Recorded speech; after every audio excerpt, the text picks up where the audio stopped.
Piala AFF 2022 adalah waktunya untuk timnas Indonesia meraih gelar juara.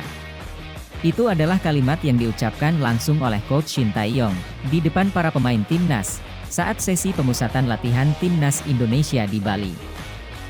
Bukan tanpa alasan, Coach Shin Tae-yong merasa cukup yakin dengan skuad Garuda asuhannya saat ini. Terlebih lagi, dua pemain yang sudah ditunggu cukup lama, Jody Amat dan Sandy Walsh, sudah resmi bergabung dengan skuad Garuda. Persiapan lebih matang, sengaja dilakukan oleh Shin Tae-yong dan timnya, agar target juara Piala AFF 2022 bisa tercapai. Selain itu, Shin Tae-yong ingin mempersembahkan gelar juara itu, untuk mengobati kesedihan dunia sepak bola Indonesia, setelah tragedi Kanjuruhan beberapa waktu lalu. Lalu apa saja alasan kuat timnas Indonesia bisa juara Piala AFF 2022? Inilah ulasannya. Bergabung di grup mudah. Skuad Garuda berada di grup yang cukup mudah, tetapi juga bisa berbahaya bagi timnas Indonesia jika lengah. Pada Piala AFF 2022, timnas Indonesia tergabung di grup A bersama Thailand, Filipina, Kamboja, dan Brunei Darussalam. Mudah karena bisa dibilang, hanya Thailand yang berpotensi menyulitkan Witan dan kawan-kawan. Filipina memang tidak bisa diremehkan, tetapi banyak aspek yang memperlihatkan tim Garuda lebih unggul dari tim berjuluk The Ascals tersebut. Berbahayanya, karena terlihat mudah, bisa membuat performa timnas tak maksimal. Pada edisi 2014 misalnya, digadang-gadang bisa lolos mudah dari babak grup, skuad Garuda malah berada di urutan ketiga kala itu. Hal sama terjadi pada edisi 2018. Berada di grup B, timnas Indonesia juga tak lolos dari babak grup. Namun, situasi saat itu sangat tidak ideal, karena Piala AFF 2018 berlangsung tepat setelah Coach Luis Milla tidak memperpanjang kontraknya di timnas. Coach Bima Sakti yang ditunjuk menjadi pelatih pengganti, gagal mengangkat performa timnas Indonesia. Kini timnas Indonesia sudah diarsiteki Shin Tae-yong kurang lebih 3 tahun. Pada edisi perdananya di Piala AFF 2020, pelatih asal Korea Selatan ini mempersembahkan posisi runner-up. Di Piala AFF 2022, yang akan jadi edisi keduanya, adalah saatnya timnas Indonesia meraih gelar juara. Skuad lebih siap, dan pelatih lebih berkualitas.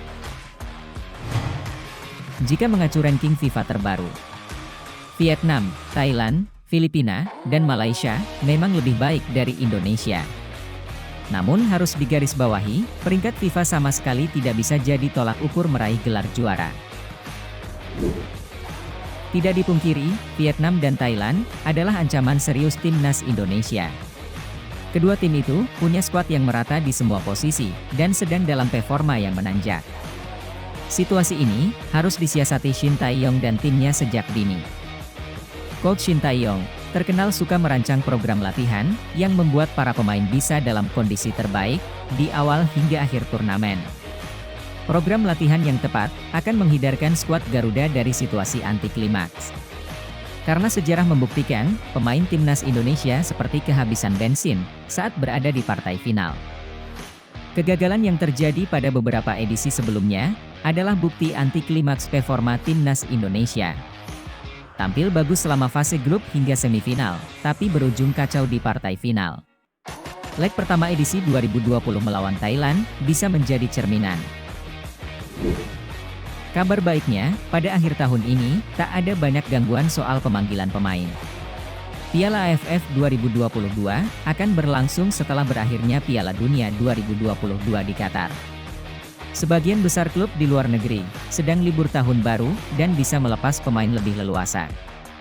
Hanya nama Elkan Bagot yang tidak bisa langsung bergabung di pemusatan latihan. Ia hanya akan dilepas timnya setelah Indonesia lolos dari babak grup.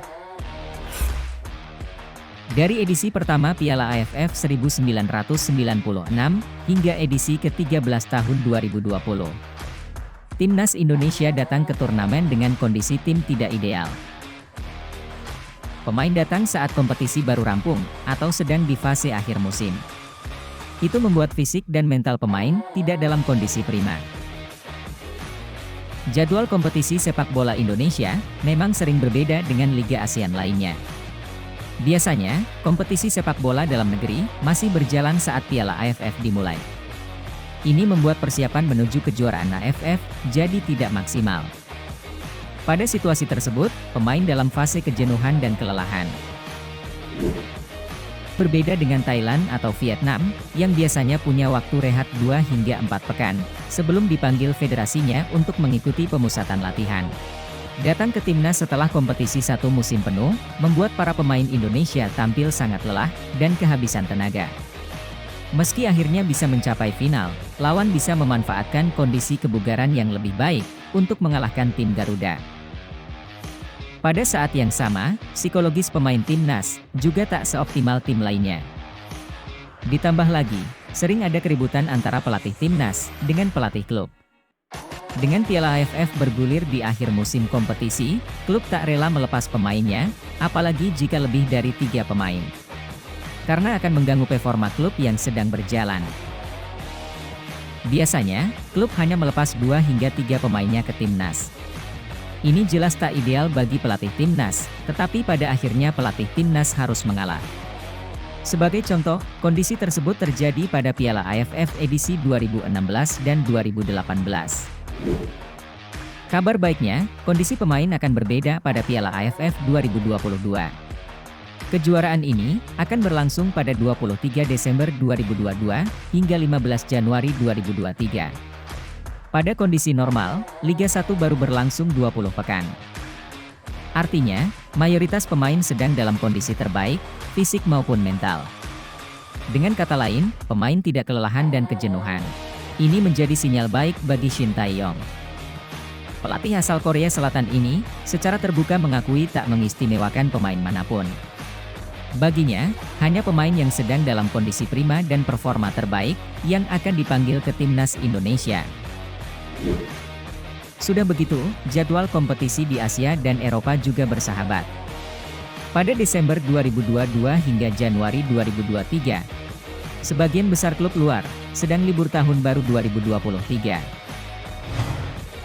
Kondisi ini membuat pemain-pemain yang tampil di luar negeri, macam Egy Maulana Fikri, Witan Sulaiman, Asnawi Mangkualam, Pratama Arhan, Elkan Bagot, dan para pemain naturalisasi, bisa dipanggil tanpa gangguan.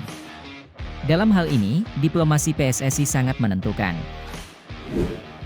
Adanya tambahan pemain naturalisasi, juga menjadi amunisi baru untuk timnas Indonesia. 2 dari 3 pemain, sudah resmi bisa membela timnas Indonesia. Dengan kondisi seperti ini, sangat wajar jika timnas Indonesia menjadi tim unggulan di Piala AFF 2022, dan inilah saatnya Indonesia juara. Bagaimana menurutmu guys? Boleh kasih tahu kita di kolom komentar.